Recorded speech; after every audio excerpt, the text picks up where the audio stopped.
Oigan, si alguien conoce la Ciudad de México, su historia, es el periodista Héctor de Mauleón. Héctor de Mauleón usted lo puede leer en El Universal, también lo puede seguir en su espacio del Foco, un lugar donde se entiende, se conoce la historia de la Ciudad de México.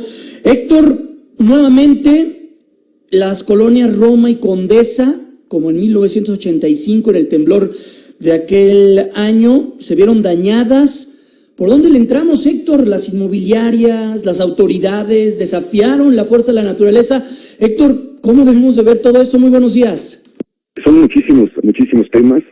Yo diría que el primero de ellos y más importante es que lo que este sismo nos acaba de dejar, el segundo sismo del 19 de septiembre, o nuestro segundo 19 de septiembre, es la lección de que durante 32 años creímos que estábamos preparados para enfrentar un terremoto, y siempre nos dijeron qué hacer durante el sismo: no corro, no empujo, no grito, etcétera, pero nunca nos dijeron qué hacer después del sismo cuando la ciudad se caía.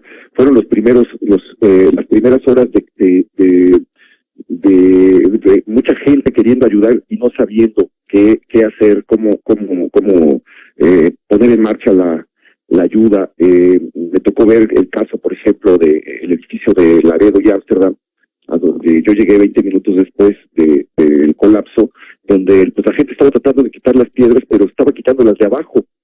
Y durante mucho tiempo, pues en el afán de ayudar, estuvieron haciendo ese trabajo hasta que llegó gente de Protección Civil y les dijo: las piedras de abajo no las deben quitar porque son las que están sosteniendo todo, y si las quitan se va a colapsar, se va a seguir derrumbando lo de arriba. Es un ejemplo mínimo de lo impreparados que estábamos, a pesar de todo, para enfrentar esto.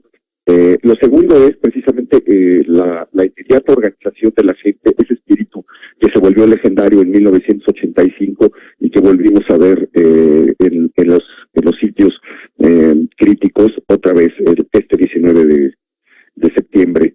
El tercer punto, lo señalas por ahí, creo que lo más interesante y la labor periodística urgente es hacer un sismo, un censo de los edificios que dañó este terremoto, para poder saber en qué año se levantaron, sí, quién los autorizó, qué condiciones tenían, se habían apegado a una normatividad o fueron producto de la especulación inmobiliaria que ha azotado precisamente durante los últimos años la Roma y la Condesa. La lección del sismo de 1985 fue que las varillas y los escombros que estaban ahí asomando eran en realidad las varillas y los escombros de la corrupción. Eso aprendimos en 1985 y es lo que tendremos que revisar en 2017. Héctor, hablando particularmente de la Roma de la Condesa, zonas de la Ciudad de México que fueron golpeadas en 1985, que hoy nuevamente son golpeadas en 2017. ¿Qué pasó ahí? Subestimamos la fuerza de la naturaleza, se subestimó la fuerza de la naturaleza por parte de autoridades de este gobierno o de los anteriores gobiernos de la Ciudad de México. Eso es lo que tenemos que revisar en este momento. Creo que ese es el siguiente paso. El siguiente paso es edificio por edificio, ver en qué condiciones fue construido, bajo qué permisos, si se respetó la normativa o si fue fruto de la avaricia y la corrupción. Lo que no se puede, con lo que no se puede seguir jugando es con las vidas de los seres humanos en la Ciudad de México. Eso ocurrió en 1985 y fue letal, dejó 13,000 muertos. A partir de ese momento se modificaron las reglas de construcción, se impusieron controles que antes no existían y probablemente a eso debemos que en esta ocasión el número de muertos haya bajado dramáticamente, pero de todas maneras son vidas. Héctor, he seguido mucho tu Twitter, has estado dando también seguimiento a todo lo que tiene que ver con acervo cultural. Veía hace algunos días que subías una imagen o compartías una imagen de una escultura, me parece que era de la catedral. ¿Qué tienes en estos primeros días, en estas primeras horas, de conocimiento sobre acervo cultural, sobre esculturas, sobre esas grandes edificaciones que son de muchos años en la Ciudad de México que hayan sufrido daños? Hasta ahora el asunto más serio es precisamente que se cayó una de las 3 esculturas que coronaban la Catedral Metropolitana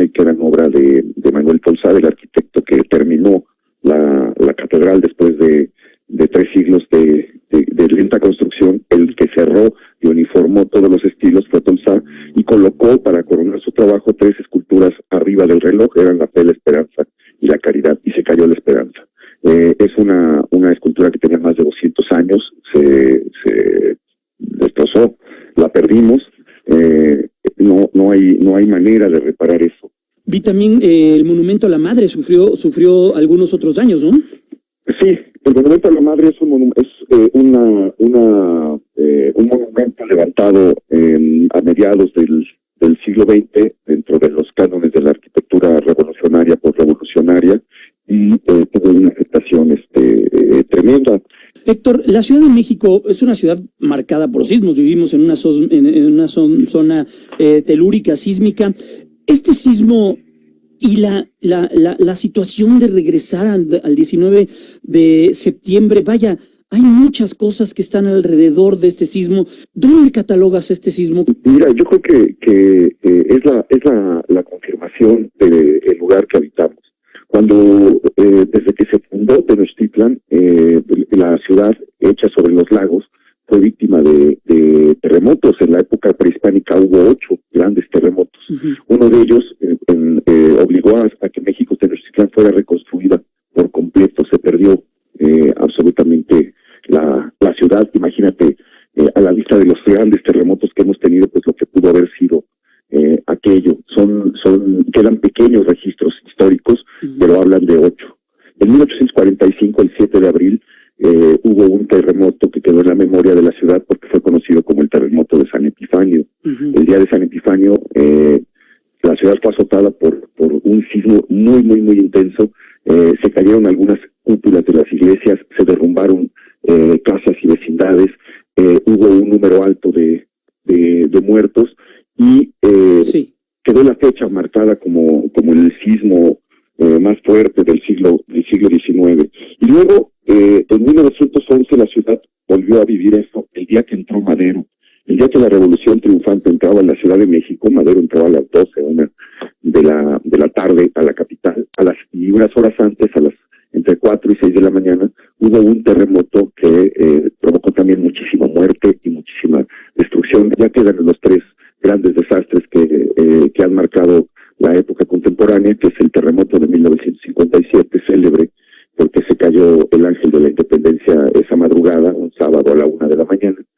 El horrible terremoto de 1985, que se cuenta como la segunda mayor tragedia en la historia de la ciudad. La primera fue una inundación en 1629 que provocó que abandonaran por completo la Ciudad de México y que quedara abandonada la ciudad durante 5 años. Sí. El segundo es el terremoto de 1985 que devastó todo lo que se había levantado sobre el viejo lago y lo que no se había vuelto a presentar hasta 32 años después, que lamentablemente es el terremoto que acabamos de vivir y de sobrevivir, y que para muchos será recordado como el terremoto de su generación. Héctor, por último, también una ciudad azotada por pestes, por cuestiones de hambruna, por muchas cosas, ¿no? Es una ciudad marcada por la tragedia. Yo creo que las ciudades son víctimas lo cuenta Platón en uno de sus diálogos, siempre son víctimas de agua, de fuego y de fenómenos naturales, de otro tipo de fenómenos naturales. Eso ha azotado siempre a la ciudad, pero es una ciudad completamente vulnerable por el hecho de haber sido construida en un lugar imposible.